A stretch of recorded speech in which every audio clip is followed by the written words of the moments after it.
नमस्कार, स्वागत आहे तुमचं माझ्या यूट्यूब चॅनलमध्ये, ज्याचं नाव आहे स्वामी भक्ती मराठी. 26 मार्च 2026 वार गुरुवार.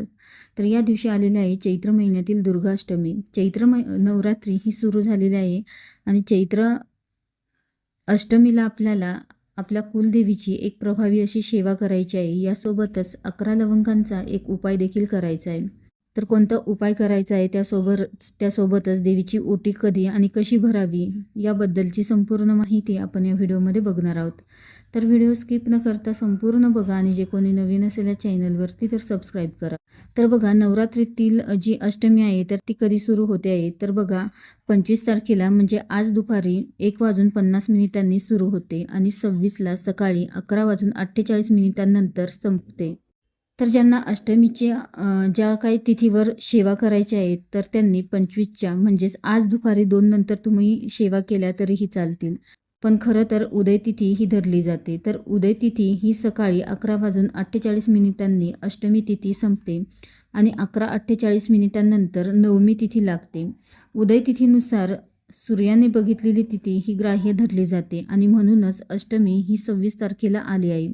जर अष्टमी 26ला आहे तर रामनवमी 26ला का साजरी करतो? कारण प्रभू श्रीरामांचा जन्म 12:39 झाला आहे व जी काही नवमी तिथी आहे तर ती 11:48 सुरू होते. ज्या पद्धतीने शारदीय नवरात्रीमध्ये आपण अष्टमी तिथी साजरी करत असतो किंवा अष्टमी तिथी हा खूप मोठा दिवस असतो, त्याचप्रमाणे या चैत्र नवरात्रीमध्ये देखील चैत्र अष्टमी खूप महत्त्वाची तिथी मानली जाते.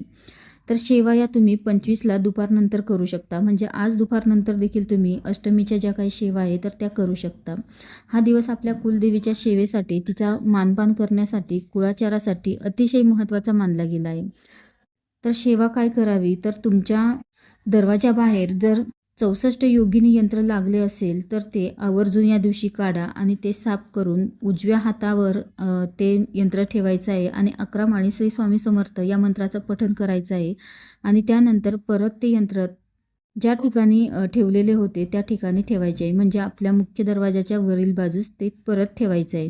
आपण प्रत्येक महिन्यामध्ये दुर्गाष्टमी येते तेव्हा ही सेवा करावी. त्या यंत्रावर सेवा करायची असते, कारण जेव्हा आपण सेवा करतो तेव्हा ते यंत्र खऱ्या अर्थाने पॉवरफुल होते आणि ते आपलं काम करतं.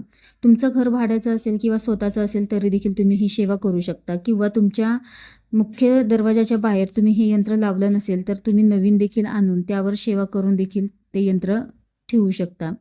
तसेच या पूर्ण नवरात्रीच्या कालावधीमध्ये दुर्गा सप्तशती पाठ करणे शक्य नसेल तर दुर्गा अष्टमीला आवर्जून दुर्गा सप्तशती पाठ तुम्ही करा. एक तरी पाठ करा. अतिशय उच्च कोटीची सेवा आहे.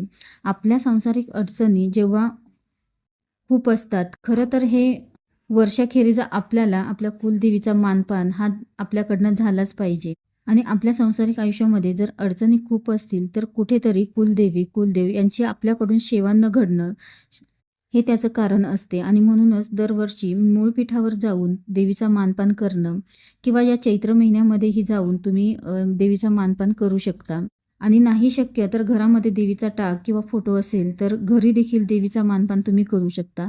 त्यानंतर देवीची ओटी कधी भरायची तर 25ला किंवा 26ला देखील तुम्ही देवीची ओटी भरू शकता. तुमच्या देवघरामध्ये टाक असेल किंवा मूर्ती असेल तरीही तुम्ही घरात देखील देवीची ओटी ही भरू शकता. देवीची ओटी ही खणा नारळाने भरायची असते आणि जेव्हा तुम्ही मूळ पीठावर जाल तेव्हा हे सर्व सामान घेऊन जायचं आहे आणि आई भगवतीला अर्पण करायचं आहे. किंवा हे ओटीचं साहित्य तुम्ही स्वतः देखील वापरू शकता. तुम्ही स्वतः वापरलं तरीही चालेल. त्यासोबतच ओटी ही कोणीही भरू शकतं, कोणतीही स्त्री भरू शकते, फक्त गरोदर महिला भरू नका. त्यानंतर कुंकू अर्चन देखील आपल्याला करायचं आहे. आई भगवतीच्या टाकावर किंवा मूर्तीवर श्रीयंत्रावर कुंकू अर्चन हे करायचं आहे. म्हणजेच कुंकुवाचा अभिषेक आपल्याला करायचा असतो. तुमच्याकडे जे काही असेल त्यावर तुम्ही कुंकुमार्चन हे करू शकता. आई भगवतीची अतिशय उच्च कोटीची सेवा म्हणजे कुंकुमार्चन. त्यानंतर लवंगांची सेवा देखील आपल्याला करायची आहे. आई भगवतीला लवंग ही खूप प्रिय आहे आणि इच्छा असेल तर देवीला लवंगांची माळ देखील तुम्ही अर्पण करू शकता. 11 किंवा 9 लवंगा घ्यायची आहे आणि त्या दोऱ्याला गुंडाळून ही माळ आपल्याला आपल्या कुलदेवीला अर्पण करायची आहे. तर हे सर्व अष्टमीला करायचं आहे. त्यानंतर दुर्गा अष्टमीला सेवा काय करायची आहे तर दुर्गा सप्तशती ग्रंथाचं एक पाठ करायचं आहे. त्यासोबतच सिद्ध कुंजिका स्तोत्रमचे पठण करायचं आहे, श्री सूक्तमचे पठण करायचे आहे आणि श्री सूक्तमचं पठण तुम्ही कुंकुमार्चन करताना करू शकता. लवंगांचं अर्चन करायचं आहे, नवार्णव मंत्राचं पठण करायचं आहे, 11 वेळा लवंगांचं अर्चन करायचं आहे आणि लवंगा या फुलासहित अखंड लवंग घ्यायचे आहे. लवंग अर्पण करताना जो फुलाचा भाग आहे तो आपल्याकडे आणि मागचा भाग हा आई भगवतीकडे करायचा आहे. तर या पद्धतीने अर्पण करायचं आहे आणि त्या लवंगानंतर तुम्ही प्रसाद म्हणून खायचे आहेत. चहामध्ये देखील तुम्ही टाकू शकता. घरातल्यांनी सर्वांनी या लवंगा खायच्या आहे. खूप चांगला मानले जाते. त्यानंतर 16 लवंग घ्यायचे आहे आणि या लवंगा हातावर घ्यायचे आहे. म्हणजे एक लवंग आपल्याला प्रथम आपल्या हातावर उजव्या हातावर घ्यायची आहे आणि एक वेळा महालक्ष्मी अष्टकमचं पठण करायचं आहे. त्यानंतर ती खाली ठेवायची आहे. दुसरी लवंग घ्यायची आहे. परत एक वेळा महालक्ष्मी अष्टकमचं पठण करायचं आहे. तर असं 16 वेळा आपल्याला करायचं आहे आणि या 16 लवंग आपल्याला आपल्या तिजोरीमध्ये ठेवायच्या आहे. खूप सुंदर आणि उच्च कोटीची ही देखील सेवा आहे. त्यासोबतच या दुर्गाष्टमीला तुम्हाला देवीची ओटी भरणं शक्य नसेल तर तुम्ही चैत्र पौर्णिमेच्या दिवशी देखील देवीची ओटी भरू शकता.